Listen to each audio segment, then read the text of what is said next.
Mesdames, Messieurs, bonjour. Bienvenue à la revue des grandes unes de ce jeudi 15 octobre. Allons tout de suite en kiosque avec la revue de presse. Démarrons donc par le quotidien Le Messager. Le quotidien Le Messager qui met en sa une loi de finances 2021. Les Camerounais s'attendent au pire. Selon le document d'orientation budgétaire, le gouvernement entend augmenter la pression fiscale pour combler son déficit financier. Tout qui entend donc augmenter la pression fiscale pour augmenter son déficit financier. Le journal parle aussi de la crise anglophone. La bataille perdue des séparatistes, immigration clandestine des compatriotes rapatriés des États-Unis, fin de règne, la profanation de la fierté nationale. Le quotidien La Nouvelle Expression met en sa une Ouest Sa Majesté Sokodjo tense les chefs illégitimes. Selon le faux des Bamendjou, 90% de ses homologues gardiens de la tradition bamileke n'ont pas l'onction de leurs ancêtres. Il entend lutter avec jusqu'à la dernière énergie pour combattre ce phénomène qui a fait perdre la valeur de la tradition dans l'ouest du pays. On poursuit cette revue de presse avec toujours le quotidien La Nouvelle Expression qui parle du mouvement de l'ENA, mouvement contre-attaque. Le mouvement 10 millions de nordistes annonce le dépôt des requêtes aux fins de sursis à exécution de toutes les décisions rendues. Père Ludovic Lado prend une bonne décision dans un ouvrage. 3 prêtres jésuites dont le Père Ludovic Lado offre des outils qui permettent d'y parvenir. Puis le journal évoque aussi le cas de la Sonara, une perte énorme. Les estimations sont de l'ordre de 84 milliards 200 millions de francs CFA d'impôts perdus en 2019. On continue cette revue de presse avec le journal. On continue cette revue de presse avec le journal, avec le quotidien. Le quotidien Le Jour qui met en sa une manuel scolaire introuvable, titre le journal. L'école sans livres, confrontée à la pénurie de certains ouvrages dans les librairies. Les enseignants, les élèves et les parents usent de tous les stratagèmes. Lire le dossier du journal Le Quotidien Le Jour. Assignation à résidence, le procès de Maurice Kanto s'ouvre ce jour, écrit le journal. De même que le journal revient sur les impôts et taxes, les recettes augmentent de 45 milliards 600 millions pour l'année 2021. Le quotidien Mutation met en sa une Social Democratic Front sans direction fixe, écrit le journal avec cette photo de Ni John Frundi, le leader de ce parti politique. Les déclarations publiques de ce parti sont de plus en plus discordantes du fait de la longue absence de chairman Ni John Frundi, réaction de Joshua aussi, et Jean-Michel Niqueux sur ce qui apparaît désormais comme une crise de leadership au sein du Social Democratic Front, le parti de Ni John Frundi. Et puis, autre actualité, c'est en une du quotidien Émergence, scandale à l'INAM, le Grand Nord saisit la justice. Joseph Anderson Lee, le ministre de la fonction publique et de la réforme administrative, tente de sauver des meubles en présentant des chiffres que conteste d'ailleurs le mouvement 10 millions de nordistes. Le journal parle aussi d'immigration clandestine, une centaine de Camerounais rapatriés des États-Unis, vie des ministres, 85 millions de francs CFA volés chez Mouele Kombi. Mouele Kombi, c'est le ministre des Sports et de l'éducation physique. Le quotidien de l'économie, pour sa part, parle de Covid-19, ce que propose le FMI pour la relance des économies. L'institution financière a publié le 13 octobre 2020 son rapport sur les perspectives de l'économie mondiale. Et enfin, le journal L'Effort camerounais met en sa une message du pape François, l'appel à la mission, une opportunité de partage et de service. Pour le pape François, célébrer la journée missionnaire mondiale et pour le pasteur, une réponse libre et consciente à l'appel de Dieu. Mais cet appel, nous ne pouvons le percevoir que lorsque nous vivons une relation personnelle d'amour avec Jésus vivant dans son Église. C'est en substance l'enseignement du souverain pontife à l'occasion de la 94e journée missionnaire mondiale qui s'est célébrée. Voilà pour ce qui est donc de la revue de presse ce matin. Place à présent avec nos invités du jeudi. Camille Nélé, bonjour et bienvenue à la revue des grandes unes, évidemment avec l'actualité qui vous a marqué. Jean-Paul Chounet, bonjour. Guy Fongan, bonjour. Téléspectateurs d'Equinox Télévision, bonjour. Moi, l'actualité qui me marque, c'est la date d'aujourd'hui, le 15 octobre, il y a 33 ans exactement, Thomas Sankara, et c'était même un jeudi, était assassiné à Ouagadougou, 15 octobre 1987. Mais curieusement, pratiquement aucun journal n'en a parlé aujourd'hui. En fait, du moins ce que j'ai vu ce matin. Mais au-delà de la mort brutale de ce jeune chef d'État, ce révolutionnaire qui a apporté une nouvelle identité au Burkina Faso et qui a donné une impulsion. En commençant par le nom d'ailleurs du pays. Voilà, une impulsion nouvelle. Les gens n'ont pas compris que, en fait, les choses allaient très très mal au Burkina Faso entre Thomas Sankara et ses 3 compagnons. C'est très bien qu'ils avaient fait la révolution en 4. Thomas Sankara, capitaine, Blaise Compaoré, capitaine, le commandant Lingani et le capitaine Zongo, ils étaient 4 à avoir fait cette révolution. Et Thomas Sankara, qui était le plus jeune idéologue, celui qui portait les grandes idées, c'est lui qui a été porté président. Mais seulement à un moment donné, comme cela arrive souvent, il y a eu des cercles concentrés qui ont commencé à se former, non seulement autour du président lui-même, mais aussi autour de ses amis. Ce qui fait que même si c'était pas aussi manipulé de l'extérieur? Non, laissez ça. Moi, ça m'amuse quand les gens parlent de manipuler de l'extérieur. Mais je peux même vous dire que la cause directe même de la mort de Sankara, c'est sa décision de créer une armée dans l'armée. Une armée dans l'armée. Il a décidé de créer une FIMATS, une force qu'il appelait la FIMATS, qui devait être gérée non seulement, pas par l'armée, par le ministère de la Défense, mais par le ministère de l'administration territoriale. Et la veille, le 14 octobre, il y avait justement un conseil de ministres au cours duquel Thomas Sankara a entériné la création de cette unité qui échappait complètement au contrôle non seulement du ministre de la Défense, mais même du commandant de la première région militaire, qui est celle de Ouagadougou. C'est-à-dire que lui, Blaise Compaoré, commandant de la première région militaire, n'a pas d'ordre à donner à la FIMATS qui a été créée à Ouagadougou et qui était sous la direction du ministre de l'administration territoriale et qui était commandé par un civil qu'on appelait Vincent Esquassi, qui était le gars... L'armée n'a pas digéré cela alors? Compaoré n'a pas digéré, parce que Compaoré, dans l'une des réunions ministérielles, il avait demandé à Sankara, mais dis-moi, à quoi va servir qu'est-ce que c'est que cette unité de militaire qu'on crée, qui ne dépend pas du ministère de la Défense, et à laquelle tu mets à la tête ton garde du corps. Sankara dit que non, c'est nécessaire, et puis de toutes les manières, s'il n'est pas dangereux, il ne fait que ce qu'on lui dit de faire. Et le 14 octobre, il y a eu un conseil de ministres, Compaoré n'a pas assisté, et Sankara a créé la FIMATS. Le lendemain, il était assassiné. Hier, encore ce lendemain, ce 15 octobre, il y avait une réunion au domicile de Sankara à 20h, où beaucoup de gens disent que cette réunion avait été faite en réalité avec l'intention d'éliminer Sankara. Donc il y a énormément de dessous. Mais les gens ne savent pas que le climat était devenu complètement délétère, et c'est pour ça que la révolution du Burkina, comme beaucoup de révolutions, a fini par manger ses propres enfants. Guy Fonga, bonjour, bienvenue à la revue des Grandes Unes, évidemment avec l'actualité qui vous a marqué. Bonjour Jean-Paul et bonjour doyen Camille, que toute l'Afrique nous envie, bonjour aux téléspectateurs qui chaque jour prennent le même plaisir à regarder la revue qualitative des unes qui paraissent au Cameroun. Il faut changer le CD là. Non, il faut que les gens, c'est bien que la répétition est la meilleure, parce que chaque jour je suis interpellé que pourquoi tel journal et pas tel, pourquoi tel journal et pas tel autre.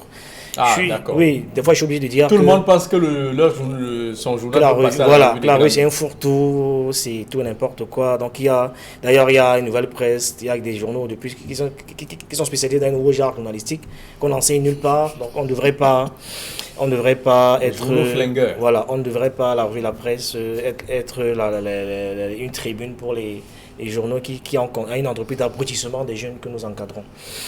Donc c'est pour ça que je me sens obligé des fois de préciser que c'est une revue qualitative des unes qui paraissent, parce que c'est pas un fourre-tout. L'actualité. Alors moi je vais m'auto-appliquer le principe de la mort kilométrique avec l'actualité qui nous a marqué pour rester plus proche de nous, pour célébrer avec vous les 90 ans du cardinal Toumi. Vous savez que c'est aujourd'hui qu'il célèbre ses 90 ans. Et donc ça fait que c'est quand même un âge assez respectable.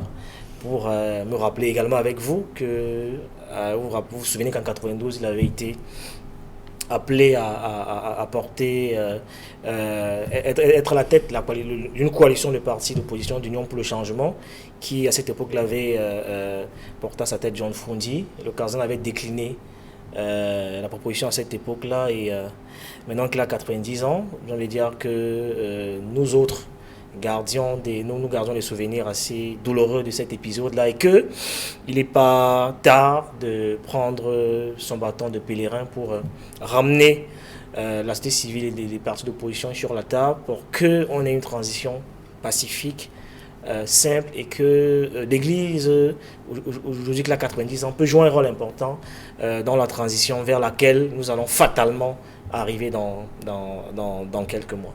Dans tous les cas... Quelques mois dans quelques mois.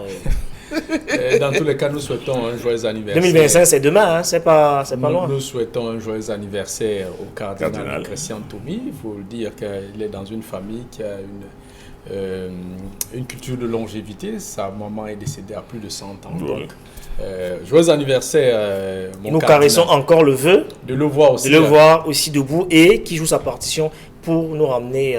Qui continue de nous abreuver de ses conseils. Voilà. En tout cas, on commence par cette une du quotidien le jour. Il faut parer au plus pressé. L'école sans livre. Camille Nélé, comment comprendre que vous allez dans la commission d'agrément du manuel scolaire indiquer que les livres seront disponibles en qualité et en quantité, mais lorsqu'en tant que parent vous vous pointez dans une librairie, sur 15 livres au programme, il n'y en a que 3 disponibles. Comment comprendre ça? Dans quelles conditions les élèves, les enseignants vont finalement enseigner, les élèves vont étudier? Il n'y a rien à comprendre. Il n'y a rien à comprendre. On réalise tout simplement que depuis quelques années, le phénomène est récurrent.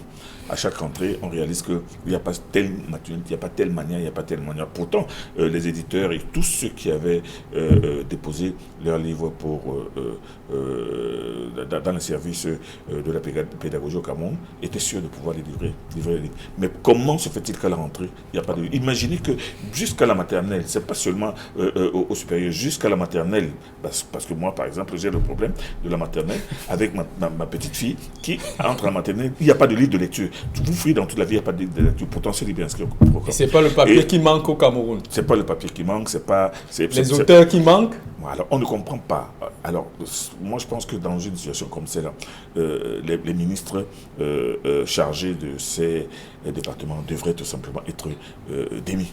Il est incroyable que ces ministres n'aient pas pris toutes les précautions pour qu'à la rentrée, il y ait tous les livres.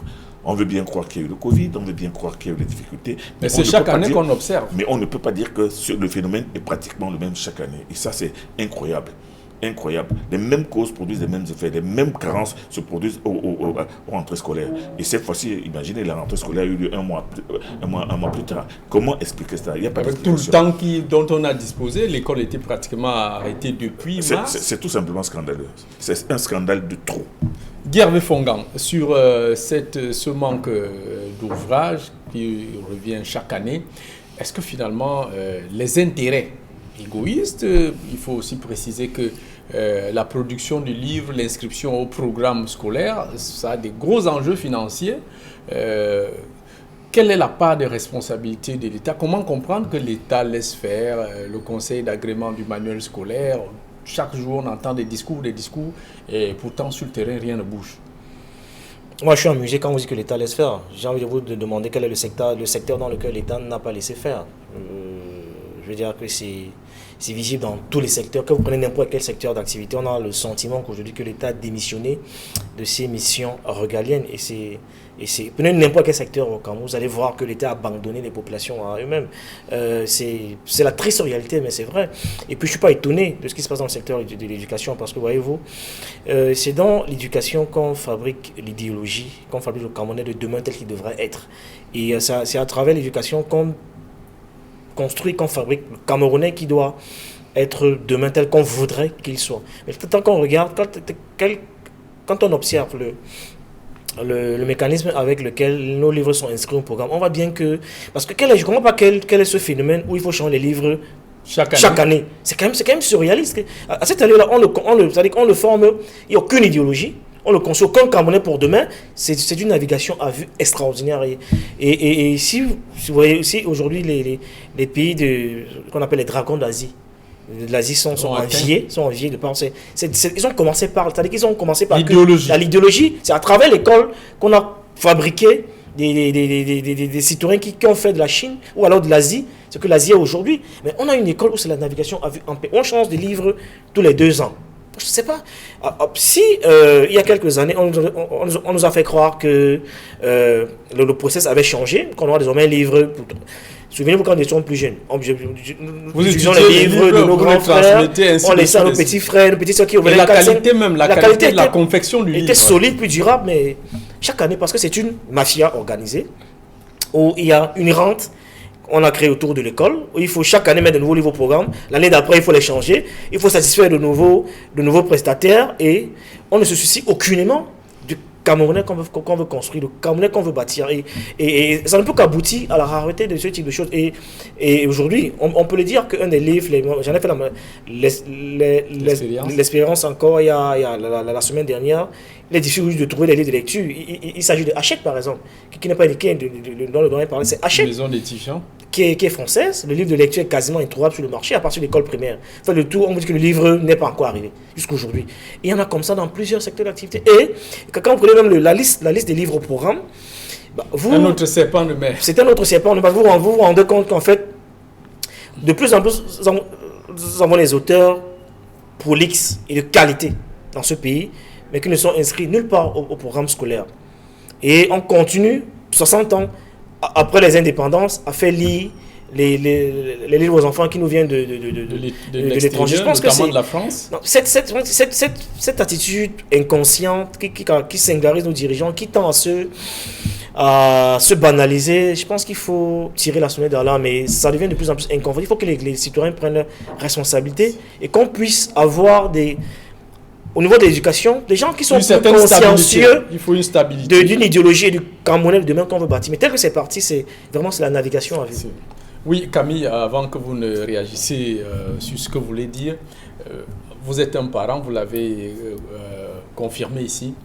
Si vous ne trouvez pas de manuel scolaire, comment fera votre petite fille de la maternelle? Comment entendez-vous? C'est pas moi que vous posez la question, c'est son enseignant de la maternelle qui va me dire comment il va faire pour commencer à lui donner des cours de lecture.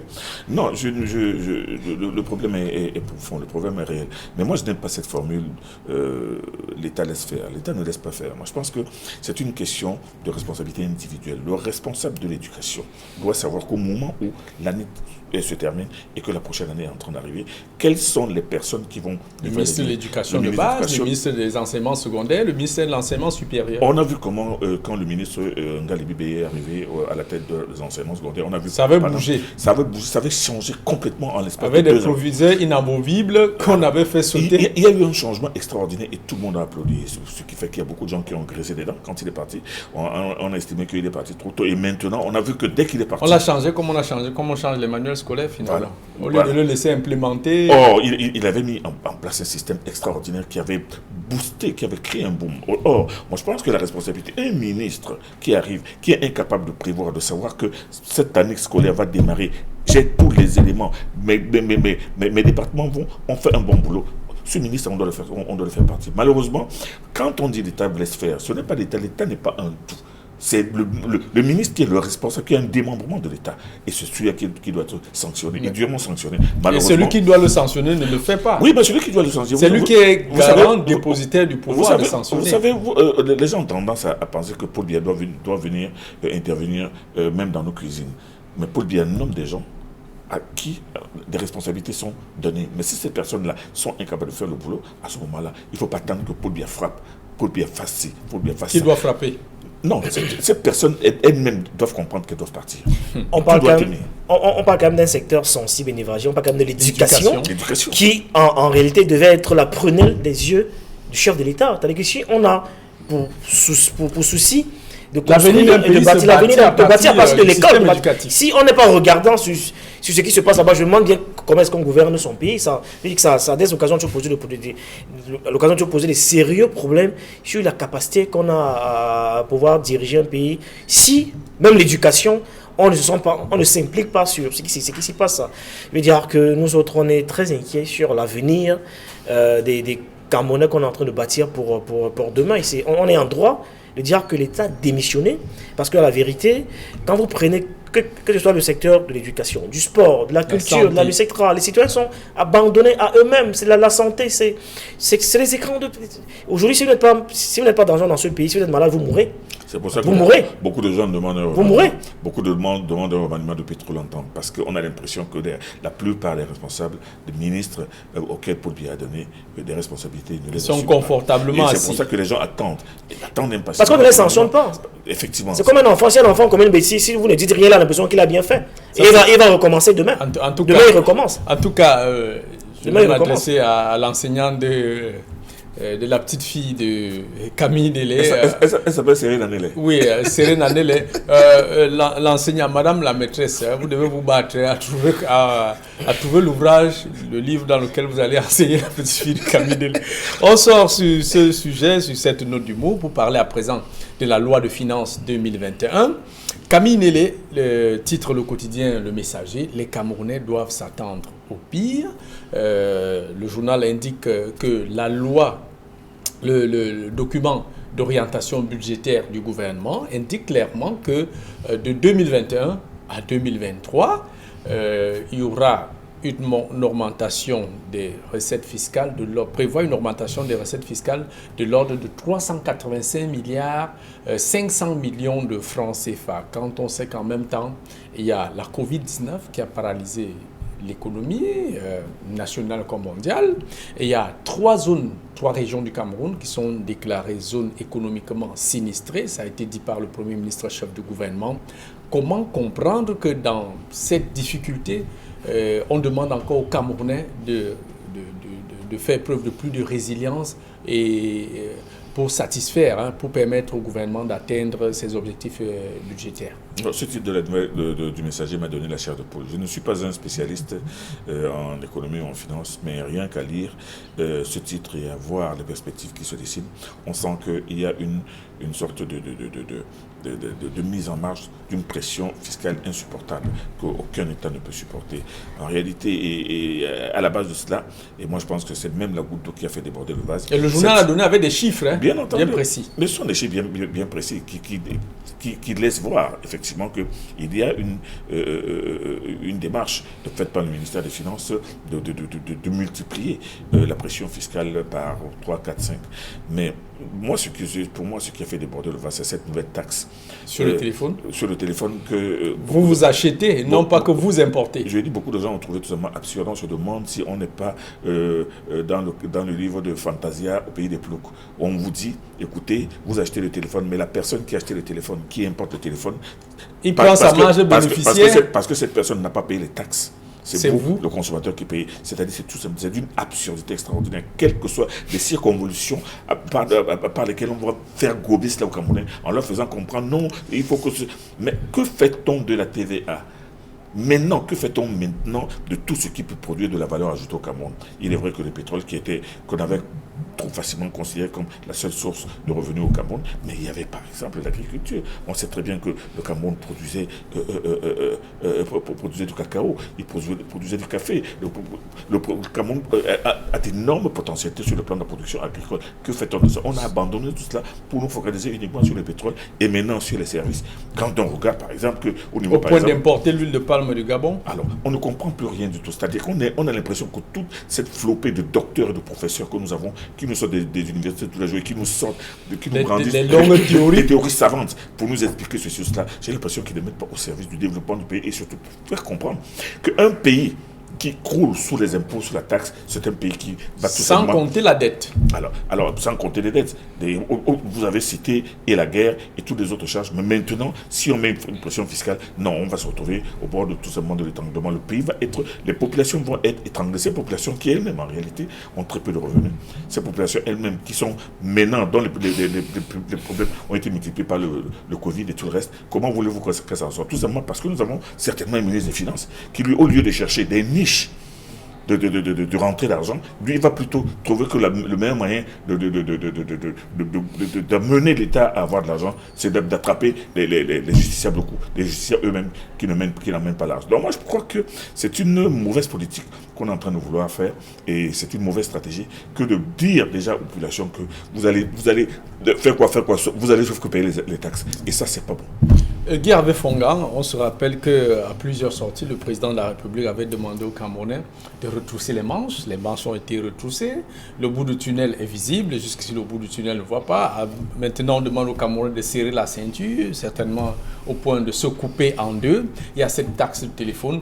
Est-ce que, avec l'objectif du gouvernement qui est d'atteindre l'émergence en 2035, à cette allure, est-ce que le Camerounais ne finira-t-il pas par payer la taxe sur la respiration? On avait demandé aux Camerounais de retrousser les manches. Après, on a demandé de serrer la ceinture. Je pense que maintenant, on demande aux Camerounais de s'étrangler.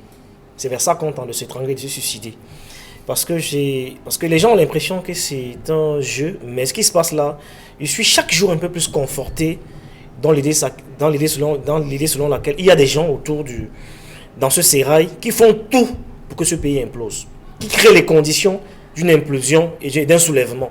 Parce que voilà, quand je dis souvent ici que l'accumulation de frustration, de carburant, de la révolte, eh bien voici une parfaite illustration de révolter et d'énerver les gens. Ça n'a pas de sens. Parce qu'il faut qu'on explique les choses terre à terre, au regard de Mokolo qui nous regarde, à Sandaga, etc. Si vous achetez désormais votre téléphone à 100 000, ça veut dire que vous allez payer... Pourquoi pas ça, 50 000? Non, ils ont 100 000. 100 000, c'est déjà un téléphone de luxe. Parce que je vais un chiffre rond. Un 100 000. chiffre rond. Ça veut dire que vous allez payer 33 000 de plus. Quel est le prix d'usine? Après avoir acheté. Après avoir acheté. Vous avez payé 33 000. Un téléphone de 10 000, vous payez 13 000. Voilà. J'espère que c'est bien cela. Les 3%. Non, 3 300. Mais les 3 000, vous ne les payez pas à celui chez qui vous avez acheté le téléphone. Non, c'est aux impôts. Donc les 33 000, vous les payez comment? Si vous avez un téléphone de 100 000. C'est-à-dire que les 33 000, soit vous les payez directement.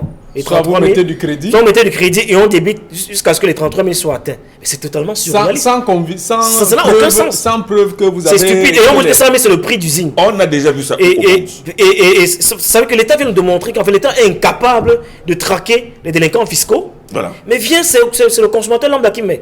Mais ça, c'est de quoi énerver davantage. Les Camerounais ont maintenant une raison valable de s'énerver.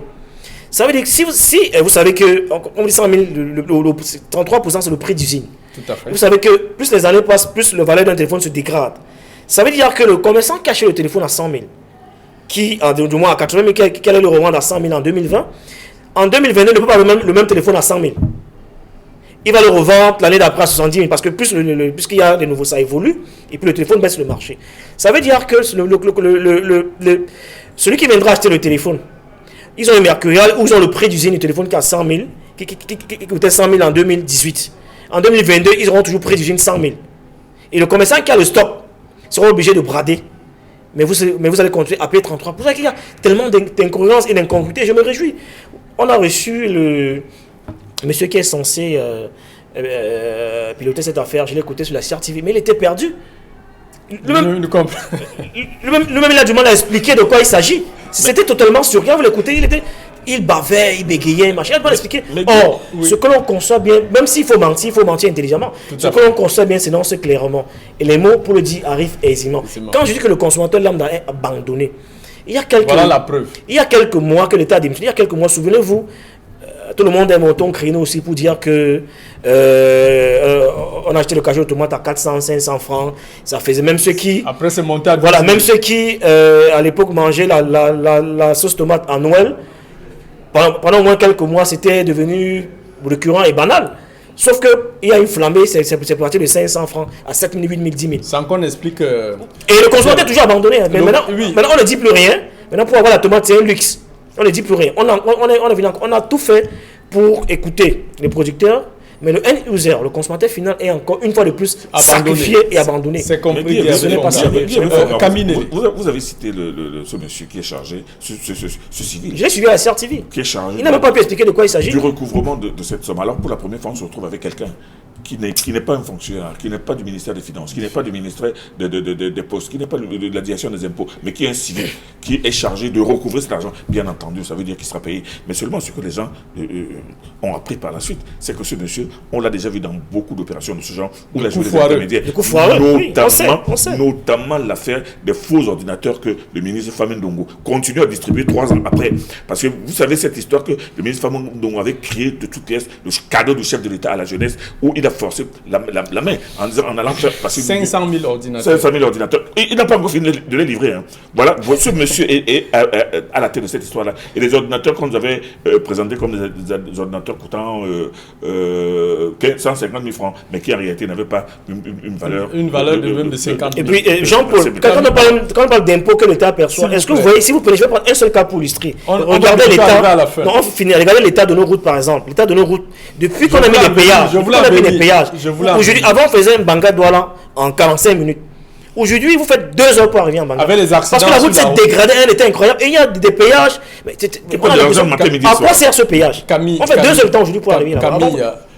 Autre chose qu'on constate, le train de vie de l'État dont on a plusieurs fois annoncé qu'il doit diminuer, mais ce n'est pas le cas. On voit dans les cérémonies des gros cylindres qui sont garés, le carburant, le moteur tourne à plein régime, mais c'est toujours sur le consommateur. Pourquoi le sacrifice ne doit pas être celui de tous les Camerounais?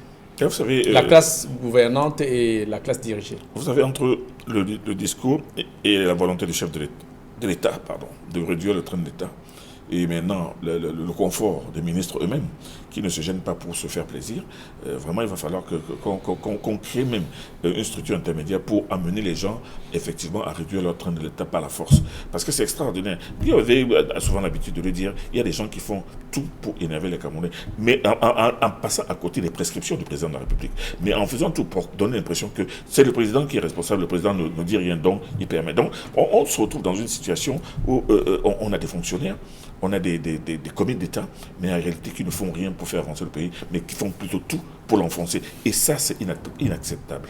Mais, cher monsieur, le débat était intéressant. Non, il faut stopper ce massacre. C'est l'heure de finir. Vraiment, il faut l'arrêter. Sinon, ça risque de devenir autre chose. Non, ça va dégénérer. C'est une absurdité surréaliste. C'est tout l'objet du titre. C'est tout l'objet du titre du quotidien Le Messager. Mesdames, messieurs, c'était tout pour cette édition de la Revue des Grandes Unes. Rendez-vous demain pour la dernière de la semaine. Entre-temps, restez scotchés sur les programmes d'Equinox Télévision.